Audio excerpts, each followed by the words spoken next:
avoir un témoignage irréprochable. Et comme vous l'avez sûrement remarqué, Dieu a une mauvaise réputation dans le monde. On met souvent beaucoup de choses sur le dos de Dieu, ou alors on l'ignore complètement. Et voilà, on méprise Dieu. Mais alors par contre, une fois que nous avons dit, ou que ça s'est su que nous étions chrétiens, d'un seul coup, les standards deviennent très élevés pour nous et nous sommes observés à la loupe. Et quelquefois, les gens peuvent vraiment, oui, attendre qu'on fasse un faux pas. Donc d'où l'intérêt d'être vraiment vigilant et prudent. Ne tombez pas non plus dans la paranoïa, c'est pas ça.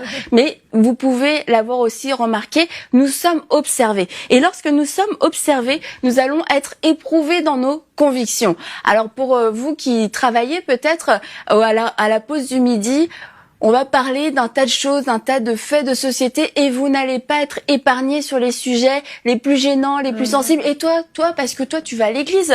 Tu penses quoi, toi, de l'homosexualité? Tu penses quoi, toi, de l'avortement? Quelle va être votre position? Allez-vous réussir à prendre position pour la vérité? Et si oui, de quelle façon? Et j'aimerais vous donner ce verset à méditer pour vous encourager à dire la vérité et aussi à défendre votre position, mais d'une certaine façon. On peut lire ensemble dans 1 Pierre 3,15 « Soyez toujours prêts à défendre l'espérance qui est en vous devant tous ceux qui vous en demandent raison, mais faites-le avec douceur et respect, en gardant une bonne conscience, afin que là même où ils vous calomnient, comme si vous faisiez le mal, ceux qui critiquent votre bonne conduite en Christ soient couverts de honte. » Donc c'est une bonne chose de répondre. Ce n'est pas, Dieu ne dit pas « faites l'autruche, ignorez ces sujets de conversation ». Non, répondez, mais comment? Avec douceur et avec respect, puisque les gens ne veulent pas non plus se faire juger par nos grands principes bibliques. Ils veulent juste savoir finalement, mais toi t'en penses quoi? Répondons avec vérité, mais dans la douceur et dans le respect. On va être aussi éprouvé dans notre intégrité. Alors il y a tellement aujourd'hui de façons de frauder, de voler des petites ou des grandes choses au bureau, des fournitures, pour les impôts, faire des fausses déclarations, travailler au noir, faire travailler d'autres gens au noir, etc.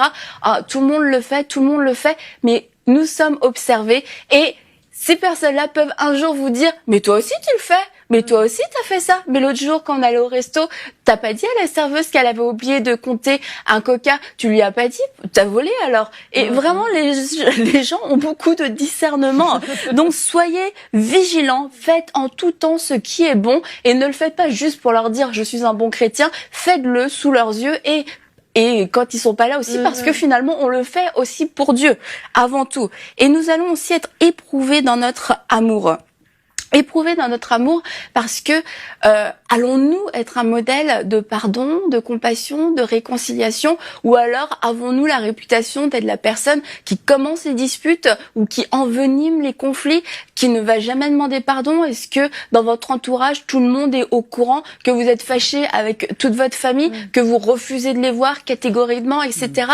À ce moment-là, nous sommes en train d'entacher notre témoignage parce que nous ne marchons pas dans l'amour finalement d'une façon parfaite, et les gens vont l'observer, les gens vont le savoir, et ils veulent, et j'en viens à mon point suivant, ils veulent qu'on soit différent. Ils ne veulent pas qu'on soit comme eux.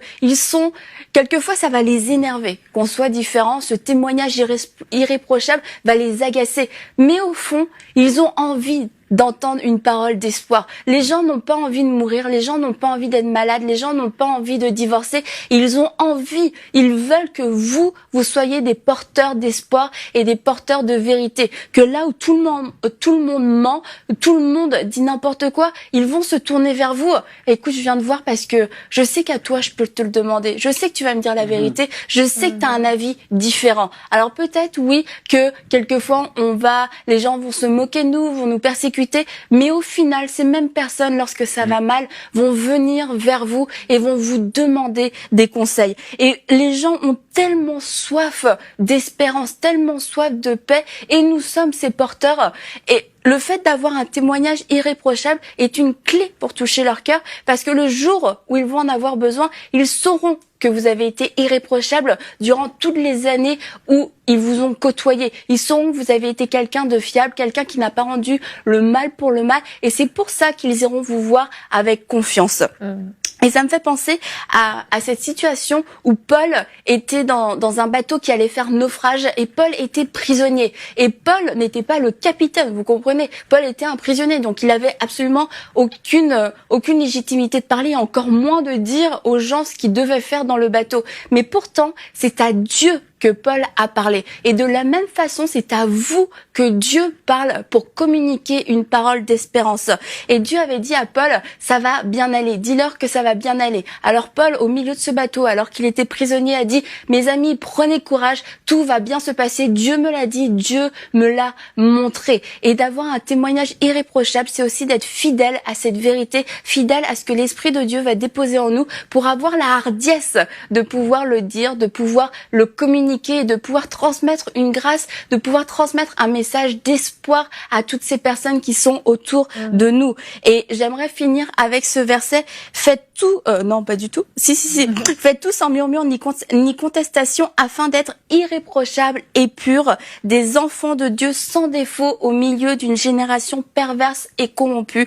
C'est comme des flambeaux dans le monde que vous brillez parmi eux en portant la parole de vie. Donc un témoignage irréprochable, c'est oui en effet d'avoir cette attitude irréprochable, mais c'est aussi avoir le courage d'apporter la parole de vie au milieu de l'endroit où vous êtes aujourd'hui. C'est que moi j'étais en classe avec une fille pendant des années, je l'ai connue pendant des années, et la première fois que je suis allée à l'église, elle était là. Alors c'était le choc de ma vie parce que jamais j'aurais pu imaginer que cette fille puisse fréquenter une église. Wow. C'était mais pourquoi elle est là, qu'est-ce qu'elle fait, c'est sa première fois sûrement. Et non, j'ai appris que ça faisait des années qu'elle y allait, et tout ça pour dire que son témoignage était terrible. Elle avait une réputation de peste en fait, et elle avait vraiment une très mauvaise réputation, et de la voir à l'église, ça provoquait comme un choc. Elle ici depuis longtemps, mais pourquoi elle est comme ça à l'extérieur? Et c'est triste parce que à l'école, personne n'aurait jamais pu dire cette fille-là, elle est chrétienne, cette fille-là, elle va à l'église. Quand je l'ai dit d'ailleurs après, ça dépassait tout le monde. Et je trouve ça vraiment dommage. C'est une des pires insultes finalement qu'on peut recevoir en tant que chrétien.